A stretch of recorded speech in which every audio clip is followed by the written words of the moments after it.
Chapitre 17. Le bon moment.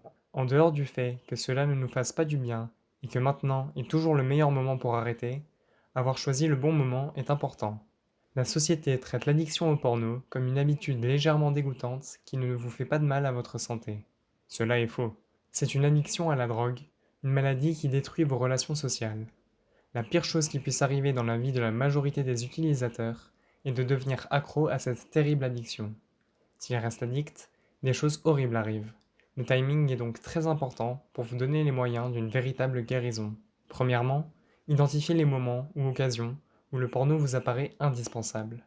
Si vous travaillez dans un milieu stressant et l'utilisez comme un relaxant, choisissez une période de congé ou de calme au travail. Si vous utilisez le porno principalement durant des périodes d'ennui ou de relaxation, l'opposé s'applique également. De toute façon, prenez ces décès sérieusement et rendez-le comme la chose la plus importante de votre vie. Regardez dans le futur proche pour une période de 3 semaines et essayez d'anticiper tout événement qui pourrait vous mener à échouer. Des occasions comme des voyages d'affaires, votre partenaire qui n'est pas en ville, etc. ne doivent pas vous inquiéter, en supposant que vous les ayez anticipés à l'avance et ne pensez pas que vous allez être privé de quoi que ce soit. N'essayez pas de rationner pendant ce temps-là, car cela créera l'illusion que se priver est une bonne chose. En vérité, ça vous aide de vous forcer à regarder le plus de porno possible auparavant. Quand vous aurez cette toute dernière session, soyez conscient de la déception due à la satiété, de vos attentes non satisfaites, des douleurs physiques éventuelles, des effets de manque, des changements d'humeur et de la mélancolie. Pensez à comment tout sera merveilleux quand vous vous autoriserez à ne plus subir tout cela. Quoi que vous ferez, ne tombez pas dans le piège de vous dire pas maintenant, plus tard, et de le mettre hors de votre esprit. Travaillez votre emploi du temps maintenant et prévoyez tout ce qui aurait besoin d'être prévu. Rappelez-vous, vous n'abandonnez rien du tout. Au contraire, vous êtes sur le point de recevoir de merveilleux gains positifs. Des années durant, la profession médicale a défini le porno comme inoffensif, sans savoir la différence entre le porno statique et soft de leurs années révolues et le stimulé VR hardcore dernier cri d'aujourd'hui. Le problème est que, bien que chaque utilisateur consomme du porno pour soulager ses besoins en rush de dopamine causé par ce même porno, ce n'est pas l'addiction à l'hormone qui rend l'utilisateur accro, mais bien le lavage de cerveau personnel qui résulte de l'addiction. Une personne intelligente tombera dans le même piège, mais seul un idiot continuera à tomber dans le même piège en boucle. Heureusement, la majorité des utilisateurs ne sont pas idiots, ils pensent seulement qu'ils le sont. Chaque utilisateur individuel a son propre lavage de cerveau privé. C'est pourquoi il semble y avoir tant de situations différentes pour une même addiction, ce qui ne sert en vérité qu'à épaissir les mystères. Tandis que les bénéfices du livre original étaient de quitter la nicotine, l'une des drogues les plus rapides et addictives de l'histoire de l'humanité, il est agréable de constater que la philosophie sur laquelle le livre d'origine est basé s'applique également dans l'addiction à la pornographie. Le fait que je sache que chaque utilisateur peut non seulement trouver facile l'arrêt du porno, mais peut également apprécier la procédure, est non seulement inutile, mais aussi frustrant, à moins que l'utilisateur ne soit réellement prêt à le réaliser en comprenant tous les enjeux. Dans le livre original, Allen Carr explique son conseil controversé. Beaucoup de gens m'ont dit: vous dites, continuez à fumer jusqu'à ce que vous ayez fini le livre. Cela rend le fumeur plus enclin à finir le livre le moins vite possible ou de ne pas le finir du tout. En conséquence, vous devriez changer l'instruction. Cela peut paraître logique, mais je sais que si les instructions étaient quittez immédiatement, beaucoup de fumeurs ne commenceraient même pas à lire le livre en premier lieu. J'ai un fumeur qui m'a consulté durant les premiers jours. Il disait: j'ai du mal à requérir l'aide de quelqu'un. J'ai une forte volonté dans tous les autres aspects de ma vie. Pourquoi tous ces fumeurs arrivent-ils à quitter avec juste de la volonté alors que j'ai besoin de venir vous voir? Je pense que je pourrais le faire tout seul si seulement je pouvais fumer durant la procédure. Les dictats de la société imposent que l'arrêt de la cigarette soit perçu comme très difficile. Donc de quoi est-ce qu'un fumeur a besoin quand la tâche est difficile? Notre petit ami, notre plaisir. Échapper à la cigarette semble être à double tranchant. Non seulement la tâche est ardue, mais le soulagement sur lequel nous nous reposons d'habitude pour ces situations difficiles n'est plus disponible.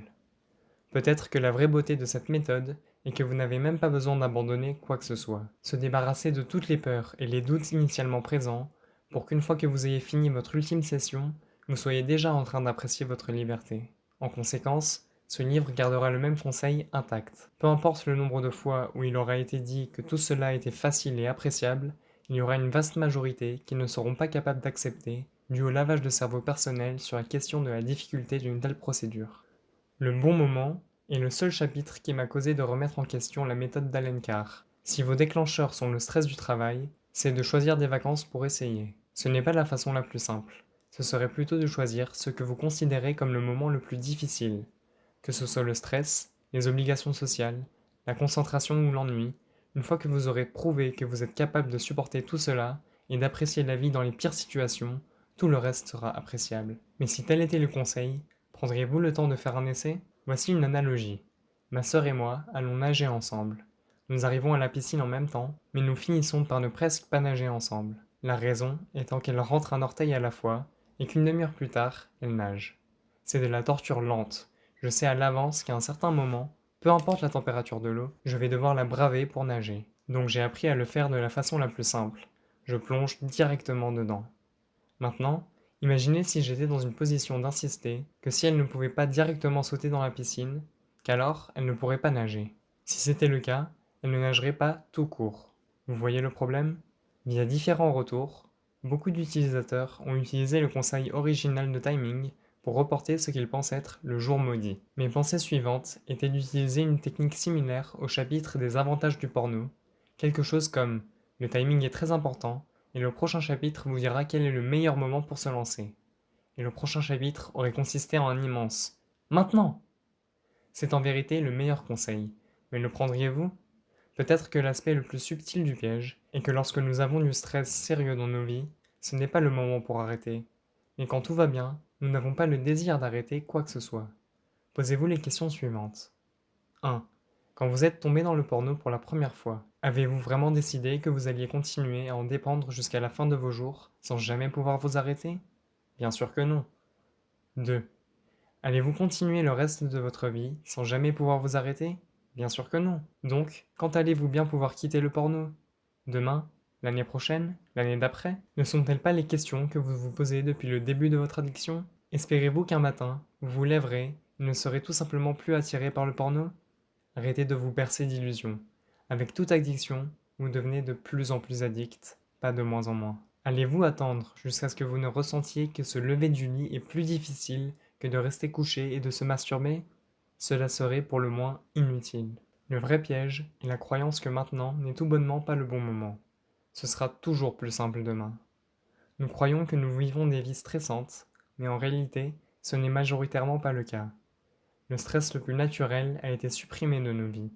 Quand nous quittons notre domicile, nous n'avons pas la peur primaire d'être attaqués par des animaux sauvages, à moins que vous ne viviez au fin fond de la forêt, mais vous voyez quand même ce que je veux dire. Beaucoup ne stressent pas de savoir d'où proviendra leur prochain repas, ou si un toit sera au-dessus de leur tête ce soir. Pensez à la vie d'un animal sauvage. Chaque fois qu'un lapin sort de son terrier, il vit la guerre du Vietnam pour sa vie entière. Mais le lapin supporte tout ça. Il sécrète de l'adrénaline et d'autres hormones, tout comme tous les êtres humains. La vérité est que les périodes les plus stressantes de toute la vie animale ou humaine sont l'enfance et l'adolescence. Mais 3 milliards d'années de sélection naturelle nous ont équipés pour supporter le stress, et beaucoup de personnes qui grandissent avec une enfance difficile vivent une vie tout à fait normale. C'est très cliché de dire si tu n'as pas la santé, alors tu n'as rien, mais c'est parfaitement vrai. Quand vous vous sentez physiquement et mentalement fort, vous pouvez alors apprécier les bons moments et endurer les mauvais. Beaucoup confondent les responsabilités avec le stress. Les responsabilités ne deviennent vraiment stressantes que lorsque l'on ne se sent pas assez fort pour les gérer. Ce qui détruit les gens n'est pas le stress, le travail ou l'âge, mais les béquilles mensongères illusoires vers lesquelles ils se tournent. Voyez les choses de cette façon. Vous avez déjà décidé que vous n'allez pas rester dans le piège pour le restant de vos jours. En conséquence, à un moment donné, que vous le trouviez difficile ou facile, vous allez devoir endurer la procédure de libération. Le porno n'est ni une habitude ni un plaisir. C'est une addiction et une maladie. Nous avons établi que, bien que cela ne soit pas facile de commencer demain, tout deviendra de pire en pire si rien n'est fait. Le moment pour quitter définitivement le porno est maintenant. Ou alors, le moment le plus proche que vous pouvez vous permettre. Pensez juste à la vitesse avec laquelle chaque semaine de nos vies passe. C'est tout ce que cela implique. Pensez à comment il sera agréable d'apprécier le reste de votre vie sans toutes ces ombres maudites dressées derrière vous. Si vous suivez toutes les instructions, vous n'aurez même pas à attendre 5 jours ou 3 semaines. Vous ne trouverez pas seulement facile de quitter la pornographie, vous l'apprécierez.